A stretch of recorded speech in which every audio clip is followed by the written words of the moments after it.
اور علاقہ دہل گیا ان بچوں کی چیخوں سے. اس کے بعد باپ نے خود چھلانگ ماری خودکشی کر کے, وہ اس عذاب سے فارغ ہو گیا. اچھا, لائل پور جیسے پتہ نہیں کس بے وقوف نے فیصل آباد بنایا, ایک باپ اپنی 1.5 سالہ بچی کو ایک باپ نے 25,000 میں فروخت کر دیا. اتنے میں بکری نہیں ملتی, بکری کا بچہ نہیں ملتا. اچھا, اس نے بیچا کس کو؟ وہ ایک اور پہلو آتا ہے معاشرے کا سامنے. بیچا کس کو؟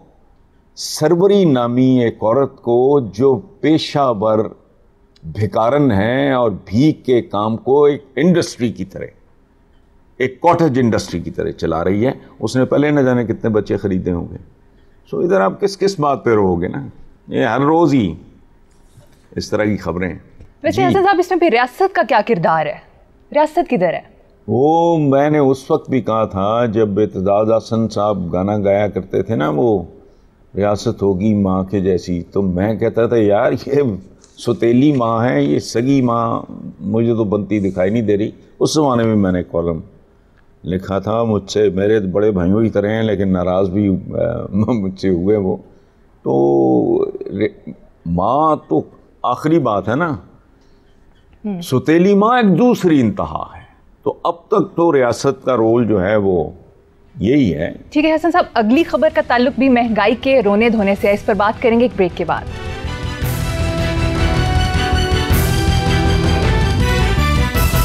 Welcome back. حسن صاحب, اگلی خبر بھی مہنگائی کے رونے دھونے سے ہے. اپوزیشن نے تیل کی قیمتوں میں اضافے پر شدید احتجاج کیا ہے. دوسری طرف پی ٹی آئی حکومت کے بہت بڑے ناقد فاروق سلیم کہتے ہیں اس میں حکومت کو قصوروار نہیں ٹھہرایا جا سکتا. حکومت نے پچھلے سال جون سے اب تک پیٹرولیم لیوی 30 روپے سے کم کر کے 5.62 اور ٹیکسز کم کر کے 14 روپے سے 8 روپے کر دیے ہیں, لیکن تیل کی قیمتوں میں اضافہ عالمی مارکیٹ کی وجہ سے ہے. اچھا, پہلی بات تو یہ ہے کہ آپ کے نا وہ کہ اگلی خبر بھی رونے دھونے والی ہے, اس پہ مجھے ایک بات یاد آئی. میرے ایک بہت ہی پیارے دوست ہیں صلاح الدین درانی, ہم اس کو کہتے ہیں سلو درانی جی. وہ ہوتے ہیں وینکوور میں. جب کبھی ان سے فون پہ بات ہو تو سلام دعا سے پہلے سلو پوچھتا ہے یار پاکستان سے کوئی خیر کی خبر تو نہیں؟ تو میں اس سے کہتا ہوں نہیں. پھر ہماری گفتگو شروع ہوتی. خیر, اچھا, پہلی بات تو یہ ہے کہ فاروق سلیم پروفیشنل ہیں جو تنقید کرتے ہیں, بالکل اپنی جگہ کو ٹھیک کرتے ہیں, لیکن بیسیکلی وہ ایک دیانتدار آدمی ہے. یہ جو بات انہوں نے حکومت کو ڈیفینڈ نہیں کیا, جو کرنے والی بات تھی انہوں نے وہی کی ہے. جہاں جہاں وہ کرٹیسائز کرتے ہیں وہ اپنی جگہ پہ درست ہوتا ہے. یہاں اگر انہوں نے حکومت کو ڈیفینڈ کیا ہے تو بالکل ایک لاجک کے ساتھ, وہ جو لاجک آپ بیان کر چکے ہو, ٹھیک ہے. دوسری بات, اپوزیشن والے, میں نے یہ تو نہیں کہتا کہ کس بات کی قسم کھائیں, کیونکہ یہ کوئی بھی قسم کھا سکتے ہیں. انہیں کہیں کہ اپنے عزیز ترین بچے کے سر پہ ہاتھ رکھ کے یہ صرف اتنا بتا دیں قوم کو کہ اگر یہ ہوتے تو کیا کرتے, اگر یہ ہوتے تو کیا ہوتا ان حالات میں.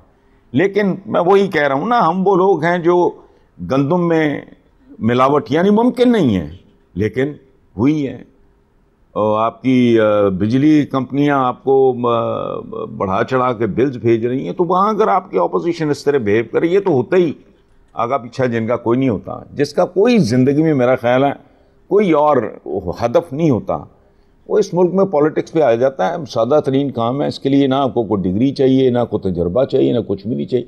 آپ کے پاس ڈھٹائی ہو, بے شرمی ہو, بلیم گیم, خوشامد ہو, چاپلوسی ہو, اور ڈھیٹ ہوں آپ راؤنڈ دا کلاک کھوتوں کی طرح آپ ادھر ادھر بھاگ سکیں, وہ آپ پولیٹیشین ہیں. چلیں آپ آگے چلیں, چھوڑیں آگے بڑھتے ہیں. حسن صاحب, سینٹ کی کامہ کمیٹی نے ایک بل منظور کیا ہے کہ قومی پرچم اور قائد اعظم کی تصویر کی بے حرمتی کرنے والے کو 5 سال قید اور 50,000 روپے جرمانہ ہو سکتا ہے.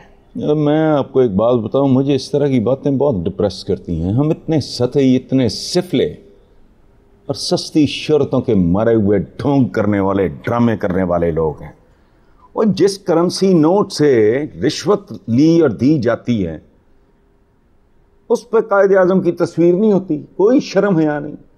اسمبلی میں جس طرح آپ یہ لوگ جس طرح بہیو کرتے ہیں اسمبلی میں بیٹھ کے, قائمہ کمیٹیاں شمیٹیاں, مجھے ایک بات بتاؤ, اسی قومی اسمبلی میں میرا خیال ہے سب سے خوبصورت اعلیٰ ترین پینٹنگ لگی ہوئی ہے، میرا نام سعید اختر صاحب کی ہے، وہ قائد اعظم کی.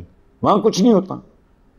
وہ سرکاری دفتر جہاں بیٹھ کے تم بڑی بڑی رشوتیں لیتے ہو، سودے کرتے ہو، کمیشن وصولتے ہو، وہاں قائد اعظم محمد علی جناح کی تصویر کیا؟ کس کو بیوقوف بنا رہے ہیں؟ یہ اصل میں یہ کوئی تعمیری کام کرنے کے قابل نہیں ہے. یہ اس طرح کی چھوڑتے ہیں بازاری قسم کی چیپ پاپولیرٹی کے لیے. ادروائز اس کا کیا؟ It doesn't make any sense. یہی جو پارلیمنٹ ہے، قائد اعظم کی تصویر کے سامنے، تصویر کے نیچے ان کی اپنی پرفارمنس کیا ہوتی ہے یار؟ یہ دیکھو، یہ ٹوٹل ٹوپی ڈرامے ہیں. They don't mean any thing. یہ مجھ کو بیوقوف، آپ کو بیوقوف بنانے والی بات ہے. قائد اعظم کی تصویر کی بے حرمتی، یہ کیا ہے؟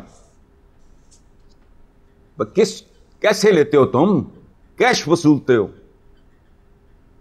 صحیح. تو اس کیش پہ کیا ہوتا ہے؟ تو قائد اعظم کی تصویر ہوتی ہے، چونکہ وہ 5-5 روپے کے 10-10 روپے کے نوٹوں پہ تو رشوت نہیں لی جائے. کیوں جھوٹ بول رہے ہو؟ کیوں بیوقوف بنا رہے ہو؟ کن کو بیوقوف بنا رہے ہیں؟ اب یہ جیسے کہ عربی پڑھائیں گے، عربی پڑھانے والا ہے کون اس ملک میں؟ مجھے بھی بتاؤ نا. کوئی 5-7 بندہ ہوگا زیادہ سے زیادہ جو واقعی عربی کے جاننے والے ہوں گے. ادروائز یہاں کون ہے؟ پیشہ ور کاری جو بچوں کو پڑھانے آتے ہیں گھر میں، ان کو بنیادی لفظوں کا مطلب نہیں پتا. انہیں رحمان اور رحیم کا فرق پوچھو، ان کو نہیں پتا.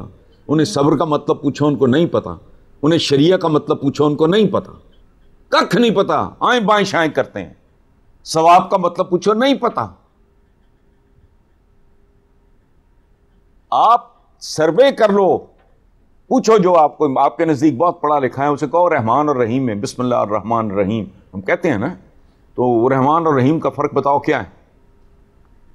سو یہاں یہ اس طرح کی حرکتیں کرتے ہیں چونکہ لوگوں کو جذباتی طور پہ ان کا استحصال کرنا، انہیں ایکسپلائٹ کرنا، ان سے مائلج لینا، یہ اس طرح کا یہ سفلے کام ہے، یہ سستے کام ہیں، یہ بہت سطحی اپروچ ہے. لیکن بہرحال ٹھیک ہے حسن صاحب، اب کچھ بات کریں گے حکومت اور ٹی ٹی پی مذاکرات کی، لیکن ایک بریک کے بعد. دیکھتے رہیے میرے مطابق.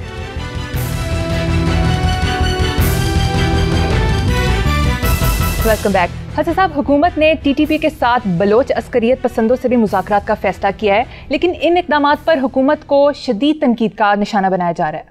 بناتے رہے، جن کا پیشہ ہے اس طرح کی تنقید کرنا وہ کرتے رہے، لیکن میرا تو خیال ہے کہ زندگی دیکھو اسی طرح چلتی ہے. سیکنڈ ورلڈ وار میں مطلب راک کا ڈھیری بنا دیا نا پریکٹیکلی. جاپنیز کو تو اجاڑ کے ہی رکھ دیا تھا، اور اتنا توہین آمیز سلوک ہوا شکست کے بعد، وہ ہیروشیما ناگاساکی ایٹم بام وغیرہ. اب کیا ہوا؟ 40 سال سے کم عرصہ میں جاپنیز نے امریکہ کو اپنا مقروض کر دیا. ان کے بہترین تعلقات ہیں. اچھا اس کو بھی چھوڑو، فتح مکہ کی مثال تو مثالی ترین ہے، پوری دنیا کی تاریخ میں نہیں ہے. کیا ہوا تھا؟ تو یہ تو پھر ہمارے اپنے بہکے بھٹکے ہوئے بھائی ہیں. تو الٹیمیٹلی اگر یہ ایسا ہو جائے تو اس سے بہتر کیا ہو سکتا ہے. لیکن جن کا پیشہ ہے تنقید کرنا، کیڑے ڈالنا، کیڑے نکالنا، وہ اپنا کام جاری رکھیں. حضرت صاحب، مریم نواز نے کہا ہے کہ سیاست کے لیے میں اور نواز شریف ہی کافی ہیں. مریم کے لیے میں اب صرف اتنا ہی کہوں گا کہ بی بی آپ کیوں اپنے بزرگ اور بیمار والد کو زحمت دے رہی ہیں؟ آپ اکیلی کافی ہیں. ان کو بھی کیوں زحمت دے رہی ہیں؟ ہمیں ان کو شو شاگل یہ بیچ میں ڈال لیا ہے. تو کس چیز کے لیے کافی ہیں یہ بعد میں کبھی ڈسکس کریں گے. ٹھیک. ابا جی کو زحمت نہ دیں، ان کی طبیعت ٹھیک نہیں ہے، پلیٹلیٹس وغیرہ کا نا گڑبڑ ہو جائے گی، ان کو رہنے دیں. صحیح. حسن صاحب، وزیر اعظم عمران خان نے ایک سٹیٹمنٹ دی ہے، وہ کہتے ہیں میڈیا آزاد ہے، اصل مسئلہ جھوٹی خبریں ہیں. سچ اور جھوٹ کی اپنی اپنی ڈیفینیشن ہوتی ہے، لیکن دیکھو ہم جیسے ملکوں میں یہ سیاست اور صحافت میں یہ لو ہیٹ ریلیشن شپ ہے، یہ ان کے درمیان آنکھ مچولی چلتی رہتی ہے. عمران خان سے زیادہ تو میرا خیال ہے میڈیا کا ڈارلنگ میرا خیال ہے میری ہوش میں تو کوئی نہیں، میں نے نہیں دیکھا کبھی. تو یہ سلسلہ چلتا رہے گا. لیکن دیکھو ایک بات میں آپ کو بتاؤں، الٹیمیٹلی میڈیا کے ساتھ میچ ڈالنا ایسے ہی ہے جیسے آپ ہوا کو مٹھیوں میں بند کرنے کی کوشش کریں. الٹیمیٹلی جیتنا میڈیا نہیں ہے، چونکہ وہ ایک پرماننٹ ریالٹی ہے. حکمران جو ہیں وہ آتے جاتے رہتے ہیں، میڈیا نے رہنا ہی رہنا ہے. سو اس لیے گریز کریں. دیکھیں ایک زمانے میں آغا شورش کاشمیری ہمارے بزرگوں سینئرز میں ہیں، میری ان سے ملاقات تو نہیں ہوئی زندگی میں کبھی. دبنگ سیاستدان بھی تھے، صحافی بھی تھے. تو ان کا ڈیکلیریشن وغیرہ چٹان کا وہ سیز ویز کیا، یہ وہ اس وقت تھا. یہ جو اس وقت نہیں ہے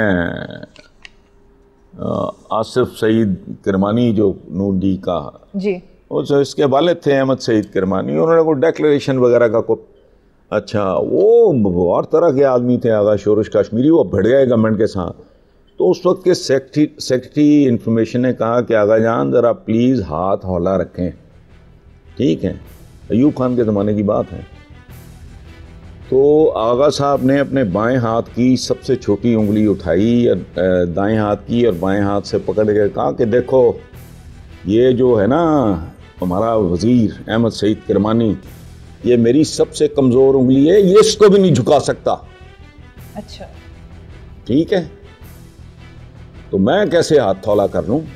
اس کو کہا اس کا باپ بھی میری یہ سب سے کمزور انگلی نہیں جھکا سکتا. سو الٹیمیٹلی آج احمد سعید کرمانی کا پوچھیں تو لوگ پوچھتے ہیں وہ کون تھا. آغا شورش کاشمیری بہرحال ایک تاریخ لے کے ہیں. تو اس لیے حکومت اور صحافت کے درمیان، سیاست اور صحافت کے درمیان بس ایک لو ہیٹ ریلیشن شپ ہے، اونچ نیچ آتی رہتی ہے. خیر ہے، کوئی بات نہیں. ٹھیک ہے حسن صاحب، پروگرام کا وقت یہاں پر ختم ہو گیا ہے. اسی نوٹ پر اپنے ویورز سے اجازت چاہیں گے. اپنا بہت خیال رکھیے گا. اللہ حافظ.